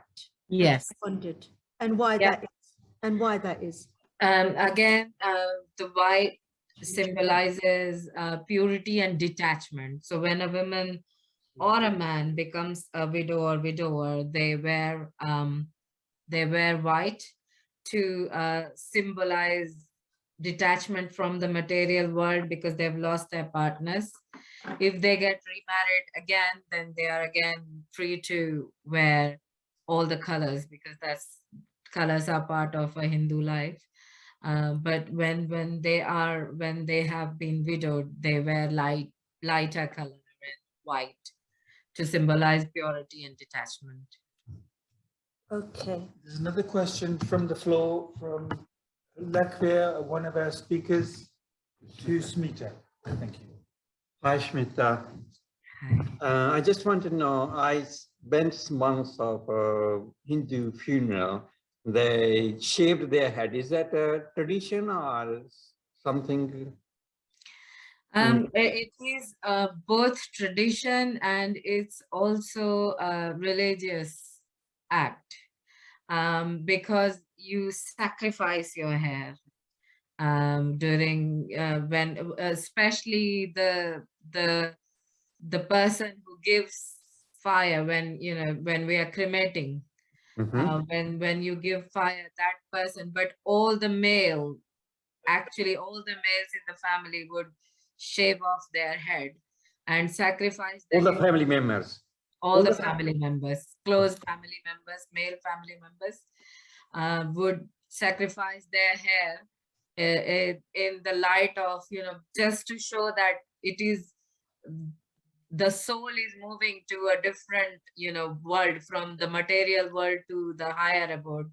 And it symbolizes detachment again, because in Hinduism, and I'm repeating myself again and again, this word detachment, in Hinduism, we believe that we are all part of a one big soul. So each one of us have a piece of God within us. And our aim is to meet the soul again, the main soul. And we look for moksha. So moksha is basically detachment from this life cycle of birth and death in various forms that you take. So you have to be detached from the material world to actually go and meet the larger, the bigger, the soul, which is God.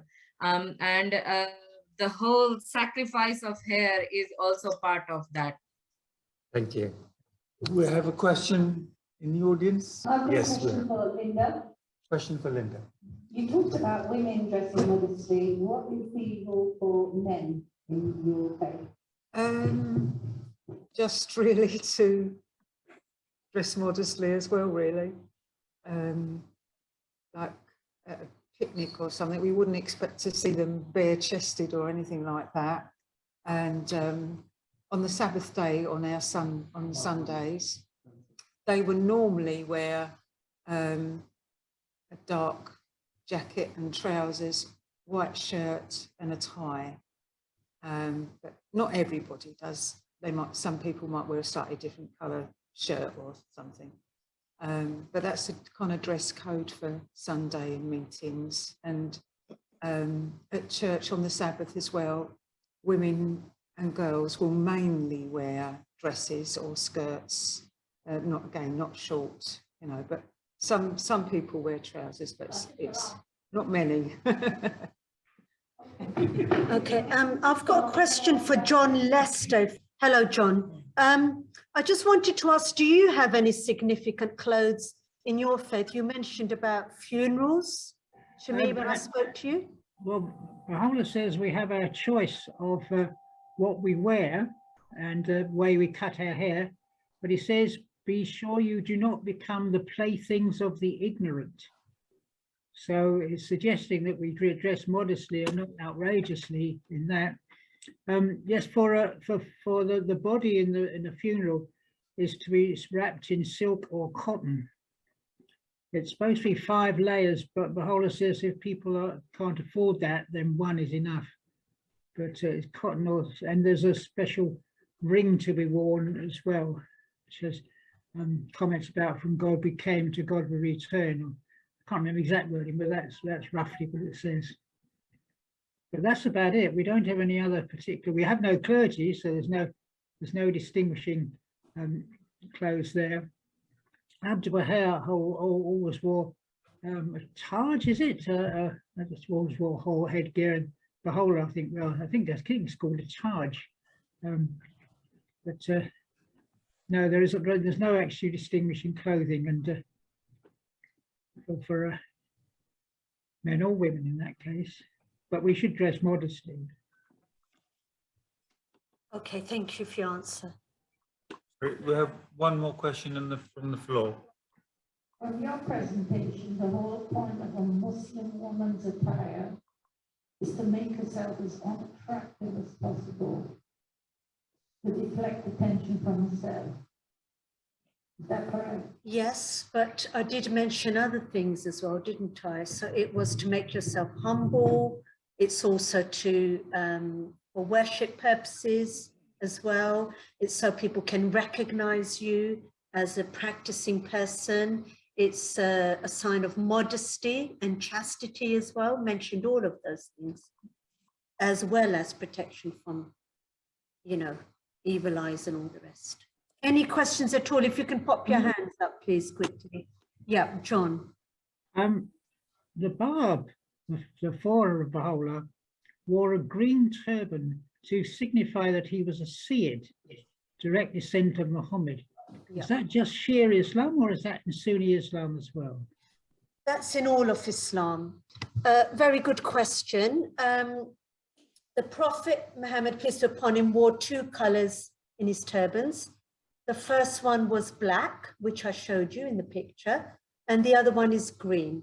So this is why green is quite a significant color within Islam. You get lots of flags that are green. Pakistan is green. That is the color, and also the dome of his mosque is green. If you look at the Medina mosque, is green, isn't it? The dome. So yes, it's not just a particular sect of Islam, it's all of Islam. But black was the one that he wore the most, and he never uncovered his head. So it's a big sunnah to wear a hat of any kind. Yes, Rabbi Lee. Yeah. I just want to know why it is that you will more often see Muslim women dressing as Muslim women, but men not dressing as Muslim men. Why do the Muslim women not wear their outfit all the time? Right, okay, I can answer that very well. Right, first of all, women are more attractive out of the 2 species, and they've got more body parts which need to be covered more. They are actually made in human nature to attract men in comparison to when we look at animals. It's the male animal that does the attracting of the female for mating and stuff. So we are the opposite of animals, okay? So this is why it's more important for women to cover.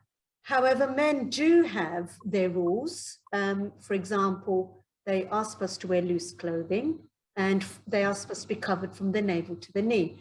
But because their dress is less, it's just the navel to the knee, you don't always notice that they are dressed Islamically. And it's not compulsory that they wear a hat. It is just a sunnah, which is what the Prophet did. Whereas for women, it's compulsory. You see, it's in the Quran. Yes. A men's dress is not in the Quran. It is just the way the Prophet dressed. So if you're practicing Muslim, you would follow what's in the Quran. And in the Quran, it tells you to cover your hair and to wear loose-fitting clothes. And abaya is mentioned in the Quran as well. It is. And in fact, I put up the Quranic verses, didn't I? Okay. Yeah. Doesn't have to be an abaya. It can be a dress. Okay. It can be a dress as well. but you wouldn't normally see, for example, practicing Muslim woman wearing trousers because it shows too much of her body. Yeah. But a dress is like an abaya, and a maxi dress is like an abaya. So anything along those lines is fine, and it's Islamic. Okay, good question, Thank you. actually. It's a very good question. I've got a question for the rabbi, actually. You know the ringlet hairs? Yes. The ringlet beard hairs, you didn't cover that? And I just wondered about those, because I know Orthodox Jews have the ringlet beard hairs, don't they? Yes, yes. That is actually biblical, and it is aligned to the verse that says that there are 5 points on your face and head that you should not shave or cut. And the Hasidic ones who you're talking about, they take it absolutely literally, and they really never ever cut their ringlets at all. Yes. And some of them never cut their beards either. But for the ones like me, to have the small ones is okay. It's all right. But they actually like to take it to the extreme letter of the law, and so they never ever cut them. In fact, I've seen guys singe them sometimes and set the curtains on fire trying to do it. But that's the only way that they can actually keep them shorter. But it's a biblical thing. But the Hasidim who you're talking about are really the only ones that actually stick to it. Yes. I just wanted to ask, the ringlets, are they curled to make them shorter then, or do they naturally just curl up? No. But I think that one of the funniest things I ever saw when I first became ultra-orthodox and came to Stamford Hill was I looked into a barber shop and there's this guy getting his ringlets blow dried. He was literally getting the women's treatment. He had the women's tongues there, and they were curling them around there and shaping them and drying them away. So they do it on purpose to try and keep them a bit shorter and perhaps a bit tidier as well. Yeah. Interesting. We have another question on the floor. You always wear the most beautiful clothes. Yes. I always admire what you wear. But do you, not necessarily you, but do Muslim women ever wear skirts and tops separately? Yes. Rather than all? Yes, you in one? can. Because your dresses are always so beautiful. Yes, you can. And I do wear skirts. When I go to work, I wear skirts and a top. But what you have to be careful is that when you wear, for example, a top, it's still loose and covers up this area. So some people can tuck it in to their skirt, and then it shows your waist, or it may show your body a bit more. So if you leave it as like a dress, leave the top hanging out in the skirt, then that's fine. It has to be long, that's the main thing.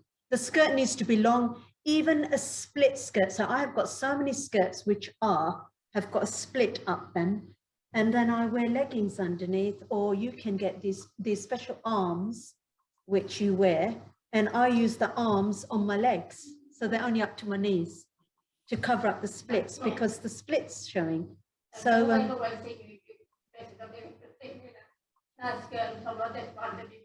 I think that's because you always see me in the mosque, don't you?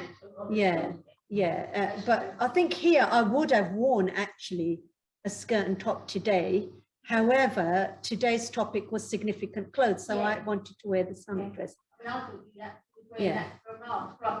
No, I wasn't. I was wearing it for the topic. Yeah, I know. I realise that. Yes. Yeah, but it's only because you only see me in a mosque. I don't think you've seen me anywhere else. You've seen me in the synagogue. I was wearing a dress on the Holocaust Day, wasn't it? That was a dress.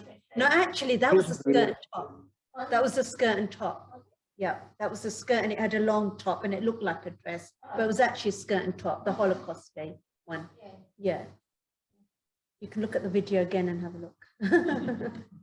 Right. Any more questions from the Zoom audience? If there isn't, we can think about wrapping things up. If there's no final questions, we'll close the evening and thank all our speakers for the efforts they've made. And the next talk is our annual Interfaith Quiz Night on Wednesday, the 23rd of March, 7 o'clock. venue will be announced soon. That is going to be brilliant. You've all got to come in person for that because it's fun. And you will all get trophies and certificates and medals, and it's going to be real fun. 7 Faiths. So please try and come. It is going to be in Romford, and I will just tell you again, Wednesday, 23rd March. Please pop that in your diaries now. 7 o'clock it will be, and it will be, yes, it will be in Romford. And try and come to that if you can, because face-to-face is very different to doing it on Zoom. Okay? Right, just say goodbye. Let me be back. Brilliant. Okay, so I bid you good night and have a safe journey home and keep warm. And thank you very much. Thank you. Thank you so much for a lovely night. Thank you. Bye. Thank you. Bye, Bye-bye. everyone. Bye-bye. Bye. Thank you all for coming. Bye-bye. Bye. Bye. Thank you. Bye.